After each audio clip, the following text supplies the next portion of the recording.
Setiap orang kan butuh makan.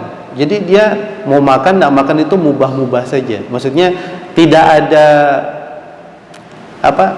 tambahan pahala ataupun dosa. Jadi dia ya boleh-boleh saja. Nanti dia akan berubah menjadi ibadah kalau kita mengikuti tuntunan baginda Rasulullah SAW. Satu, misalnya kita makan, bagaimana Rasulullah cara makannya? Ya, cara makannya duduk, ya kita duduk. Kemudian kita makan pakai tangan kanan. Jadi sunnah-sunnah itu dihidupkan, maka kebiasaan itu menjadi nilai ibadah. Nah, setiap hari orang makan. Satu lagi misalnya, setiap hari orang keluar masuk kamar mandi. Ini hal biasa, tidak jadi dosa dan juga berpahala. Tapi kalau orang ikuti Rasulullah tuntunan, akhirnya jadi tambahan pahala, jadi ibadah. Masuk dengan kaki kiri, keluar kaki kanan. Kemudian orang baca doa yang dituntunkan, Allahumma inni a'udzubika minal khubuthi wal khaba'is. Keluar lagi ghufranak dan seterusnya. Ternyata dalam Islam, dari orang bangun tidur, seluruh kehidupan kita termasuk bekerja, dan Islam itu menyempurnakan aktivitas kegiatan kita menjadi ibadah kalau orang itu meniatkannya jadi ibadah. Jadi kalau keluar rumah, Bismillahirrahmanirrahim, Bismillahirrahmanirrahim, mudah-mudahan dapat yang halal, yang barokah gitu. Karena ini perintah Allah, halalan thayyiban. Jadi mengkonsumsi rezeki, makan makanan, minuman yang halal, yang diperbolehkan oleh agama, halal. Kemudian thayyiban itu ya bergizi dan seterusnya. Mudah-mudahan dapat.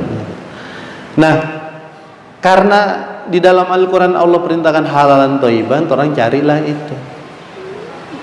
Jadi selama perjalanan kita mencari nafkah itu ternyata menjadi catatan kebaikan diri kita. Bahkan dalam agama kita, tidurnya orang yang kelelahan itu pun karena mencari nafkah untuk keluarganya yang halal, itu menjadi ibadah.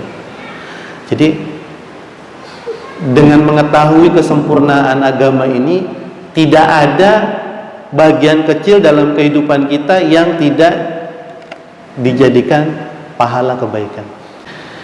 Sehingga yang Allah katakan wa ma khalaqtul jinna wal insa illa liya'budun, itu ternyata seluruh aspek kegiatan kita itu jadi ibadah. Orang datang menuntut ilmu jadi ibadah, orang tidur pun jadi ibadah. Kalau orang, apa yang Rasulullah lakukan sebelum tidur? Ambil wudu. Ayo minimal orang baca Bismillahirrahmanirrahim, Bismika Allahumma ahya wa bismika amut. Sudah jadi ibadah selama orang tidur 8 jam, 6 jam, 5 jam. Orang bangun alhamdulillahirabbil alamin, alhamdulillazi ahyana ba'da ma amatana wa ilaihi nusyur. Kalau mau ditambahkan sunnahnya lagi, orang duduk dulu di koi, duduk menghadap kiblat, orang baca la ilaha illallah wa la syarika lahu 10 kali. Sunnahnya lagi masuk ke kamar mandi, cuci tangan.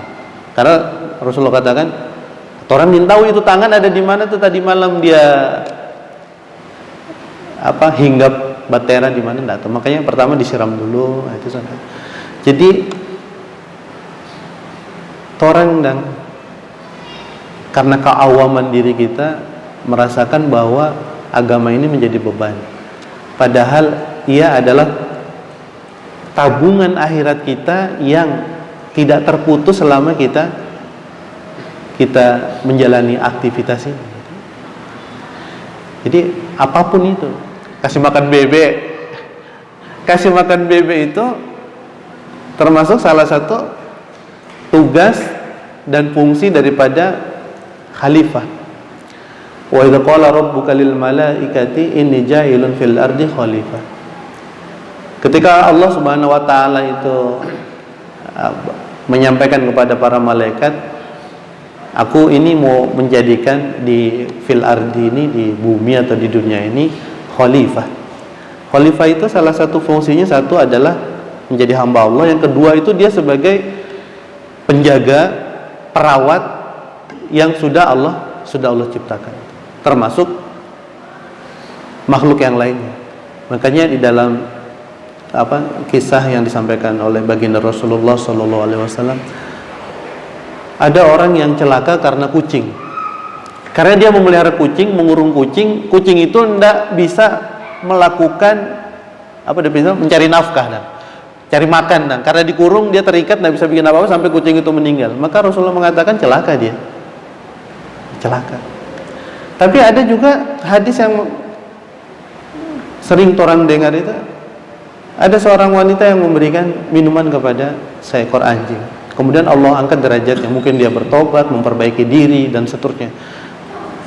Atau orang kira kan habis minum itu dia terus melakukan keburukan terus dia masuk surga. Enggak begitu maksudnya. Maksudnya ya setelah dia memberikan minum anjing itu, Allah mudahkan jalan hidayah, kemudian dia memperbaiki diri, taubat, mendekatkan diri, kemudian dia masuk surga lah.